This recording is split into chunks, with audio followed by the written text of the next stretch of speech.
Hi everyone, welcome to my YouTube channel. आज मेरा topic है total internal reflection. First time ये video बना रहा हूँ, आप इसको देखिएगा।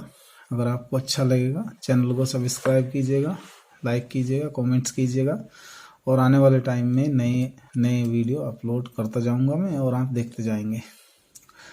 तो मेरा टॉपिक है, सबसे पहला मैं टोटल इंटरनल रिफ्लेक्शन पढ़ाना चाह रहा हूं, तो उसको एक्सप्लेन करने के लिए मुझे सबसे पहले क्रिटिकल एंगल को डिफाइन करना पड़ेगा कि what is the critical angle. तो यहाँ पे हम इसको इस तरह से डिफाइन कर सकते हैं simply, the angle of incidence in the denser medium for which the angle of refraction in the rare medium is 90 डिग्री। अगर सिंपली मैं बात करूं तो वो ये है कि किसी भी डेंसर मीडियम में वो इंसिडेंट एंगल जिसके लिए रेयर मीडियम में एंगल ऑफ रिफ्रैक्शन 90 डिग्री हो, उस एंगल को हम क्या कहते हैं, it is called critical angle for a given pair of media. उन दो मीडिया के लिए जिनमें एक डेंसर मीडियम होगा और एक क्या होगा, रेयर मीडियम होगा, जो डेंसर मीडियम में एंगल बनेगा उसको हम क्या बोलेंगे, एंगल ऑफ क्रिटिकल। मैंने यहाँ फिगर बनाई इसकी, ये ग्लास है, ये वाटर है या एयर ले लें, सॉरी एयर है, ये ग्लास ले लेते हैं हम। Glass is more denser than air because glass has more value of refractive index than air. ये it is more denser, it is has more density with respect to the air. तो यहाँ पर जिसकी refractive index ज्यादा होगा उसे क्या मानेंगे, मोर डेंसर, जिसका कम होगा उसे रेयर मीडियम मानेंगे। तो सिंपली अगर मैं डिफाइन करूं कि for a given pair of media a incident angle for which angle of refraction in rare medium is 90 डिग्री, then this angle is said to be angle of critical.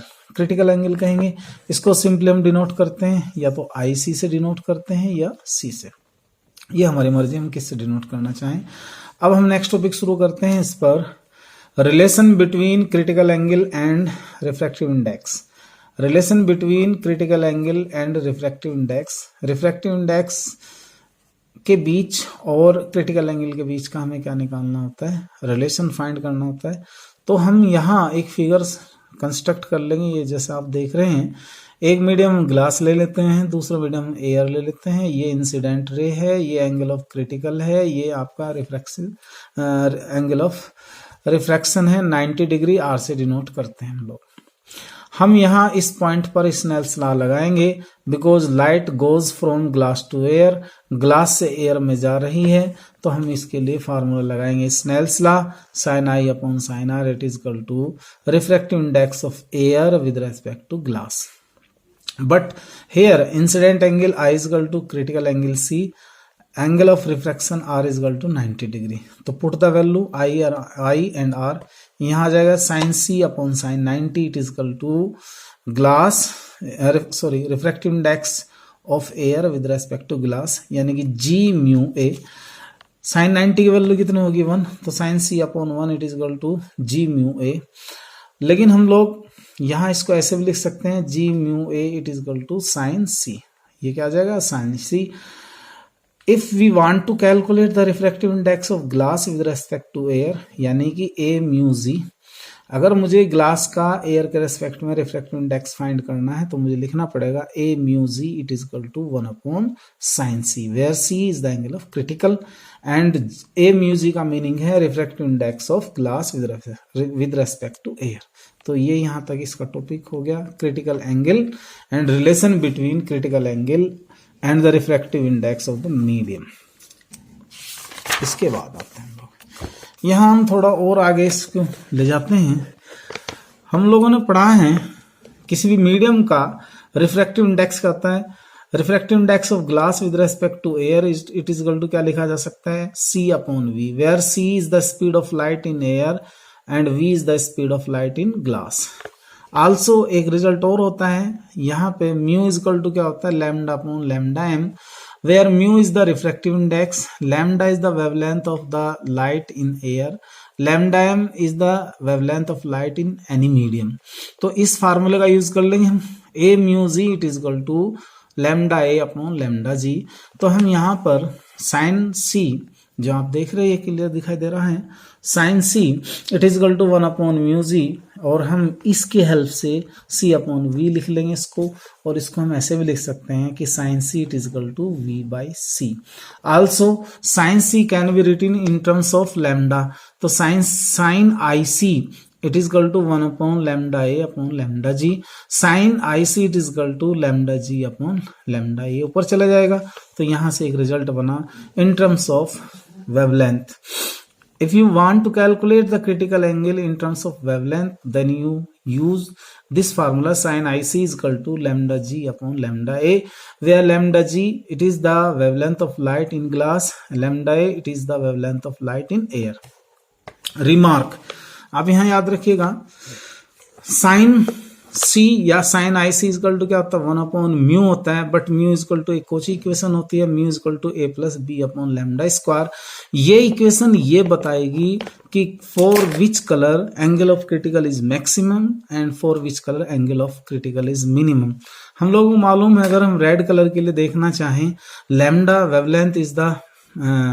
Wavelength is maximum for red colour, तो जब lambda की value maximum होगी तो ये वाली value कम से कम आएगी और ये वाली वैल्यू कम आएगी, तो ये पूरा जो फ्रैक्शन फॉर्म है इसकी वैल्यू बढ़ेगी। In that case critical angle red colour के लिए मैक्सिमम होगा। और इसको अगर हम देखना चाहें वेवलेंथ ऑफ वायलेट के लिए लैम्डा क्या होता है, लेस होता है, सबसे कम होता है minimum, because lambda is minimum for violet, therefore sine I C या sine C is maximum for sin IC is minimum for violet, sin IC is minimum for violet. Is that clear? दूसरी equation, दूसरा point याद रखिएगा, critical angle is maximum for red colour and minimum for violet. इसके बाद मुझको explain करना है total internal reflection, लेकिन उससे पहले मुझे डिफाइन करना पड़ेगा इंटरनल रिफ्लेक्शन होता क्या है। When a light ray traveling from one optically denser medium to optically rarer medium, जब लाइट रे किसी ऑप्टिकली डेंसर मीडियम से जैसे ग्लास से किसी ऑप्टिकली रेयर मीडियम जैसे एयर में या वाटर में जाती है, तो एट द इंटरफेस जहां पर दोनों मीडियम मिलते हैं, light is partly reflected back, वहां से कुछ बैक हो जाती है, थोड़ा बैक हो जाती है, जैसे ये हो रही है रिफ्लेक्टेड हो रही है, एंड पार्टली रिफ्लेक्टेड, और कुछ पार हो जाती है, रिफ्रैक्ट हो जाती है।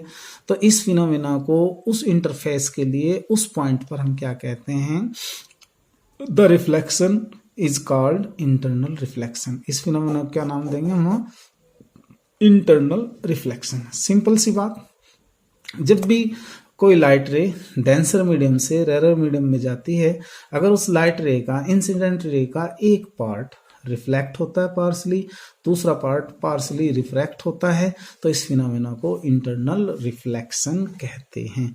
अब आते हैं हम टोटल इंटरनल रिफ्लेक्शन, ये हमारे लिए काम का टॉपिक है। देखिए क्या आता है, बहुत ही सिंपल है।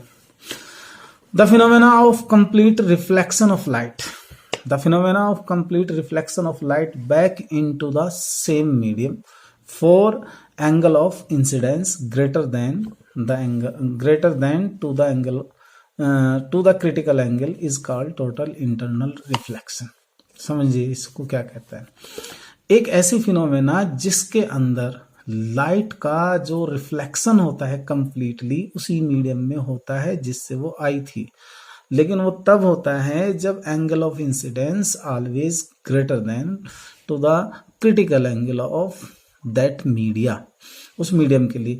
या ऐसा कह सकते हैं, पीछे मैंने बताया था इंटरनल रिफ्लेक्शन की फिनोमेना में, if we minimise the refraction of light, if we minimise the refraction of light in internal reflection, then the reflected light is completely back to the denser medium, then this phenomena is said to be total internal reflection। For example दे देंगे इसका, मायरेज है, looming है। मायरेज जो है ना आपका, ये इसकी टोटल इंटरनल रिफ्लेक्शन की फिनोमेना है, लूमिंग भी टोटल इंटरनल रिफ्लेक्शन की फिनोमेना है। कंडीशंस कब होगा ये, कब नहीं होगा ये बताना है। इसकी there are two conditions of total internal reflection. Number 1, light should be goes from denser medium to rarer medium. पहली है लाइट डेंसर मीडियम से रेरर मीडियम में जानी चाहिए। दूसरी फिनोमेना इसकी ये है, दूसरी condition sorry, angle of incident always greater than to the angle of critical. Angle of incidence always greater than to the angle of critical. Critical angle से इसकी वैल्यू क्या होनी चाहिए, बड़ी होनी चाहिए। इसकी दो प्रॉपर्टी हैं, याद रखेंगे।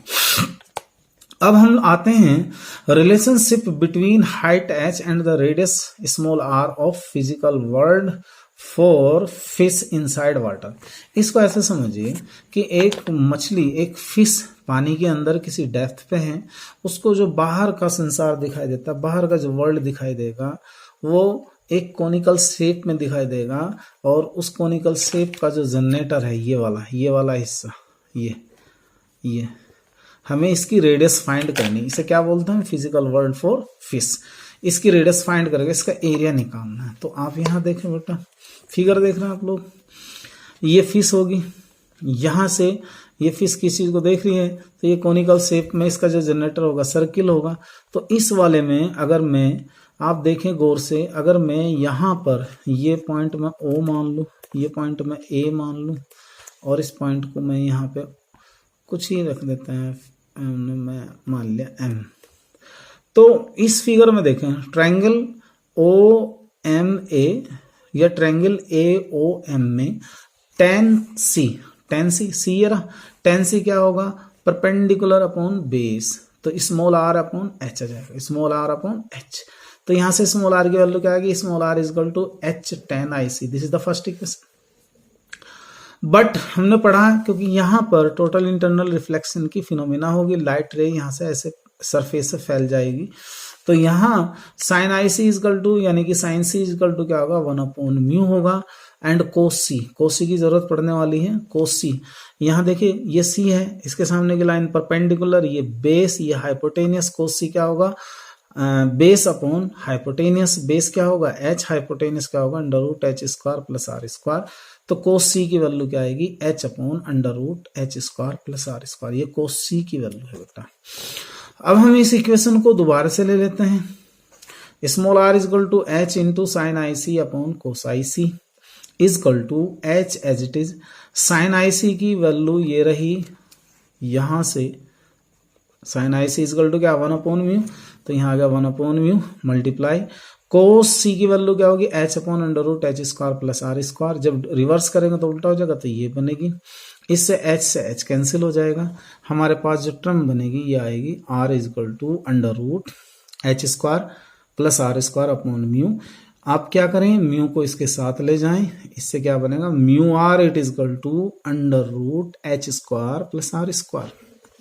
इसके बाद देखिए आएगा, स्क्वायर कर देंगे बोथ साइड का, तो μ² r² is equal to h² plus r²।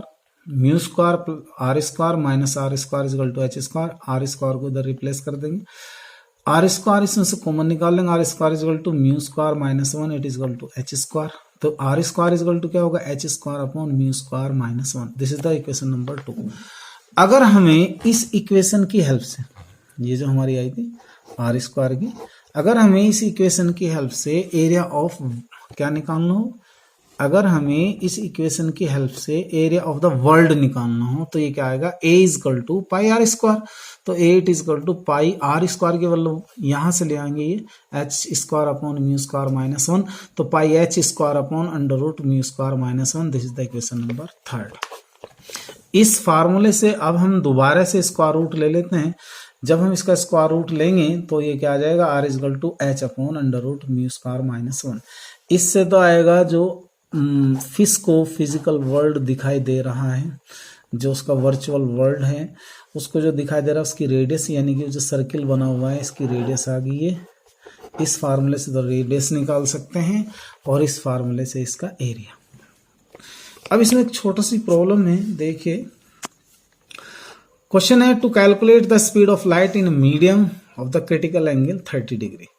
उस मीडियम के अंदर लाइट की स्पीड फाइंड कीजिए जिसके लिए क्रिटिकल एंगल की वैल्यू कितनी है बेटा, 30 डिग्री है, 30 डिग्री। तो given that critical angle IC is equal to 30 degree. Speed of light find करनी है मुझे उस मीडियम के अंदर जिसका क्रिटिकल एंगल 30 डिग्री है, जिसके लिए एज वी नो दैट ये मैंने n यूज कर लिया। n का मतलब रिफ्रैक्टिव इंडेक्स ही होता है। n is equal to 1/sin IC। n is equal to क्या पढ़ा मैंने, C/V। ये डेफिनेशन ऑफ रिफ्रैक्टिव इंडेक्स है। एब्सोल्यूट रिफ्रैक्टिव इंडेक्स की डेफिनेशन होती है n इजकल टू C/V। मैं n को रिप्लेस कर दूंगा C/V से। C/V it is equal to 1/sin IC। मुझको क्या निकालना है v, तो मैं v की तो मल्टीप्लाई यहाँ कर दूंगा, c की कर दूंगा यहाँ, क्रॉस मल्टीप्लीकेशन। तो v it is equal to c into sine IC। c की वैल्यू कितनी है, 3 into 10⁸। 3 into 10⁸ multiply sine 30। Sine 30 की वैल्यू कितनी है, 1/2। 1/2 से 3 को काट देता हूँ, 2 से 3 को, तो 1.5 10⁸ मीटर पर सेकेंड। ये इसका आंसर आ गया। आई होप ये वीडियो आपको अच्छा लगेगा और आने वाले टाइम में मैं नेक्स्ट टाइम पे इसी टॉपिक पर न्यूमेरिकल बेस्ड की वीडियो अपलोड करूँगा। आशा करता हूँ कि अगर आपको मेरा वीडियो अच्छा लगेगा तो आप मेरे चैनल को सब्सक्राइब करेंगे, लाइक करेंगे, शेयर करेंगे, कमेंट्स करेंगे। Thanks for watching. Good night.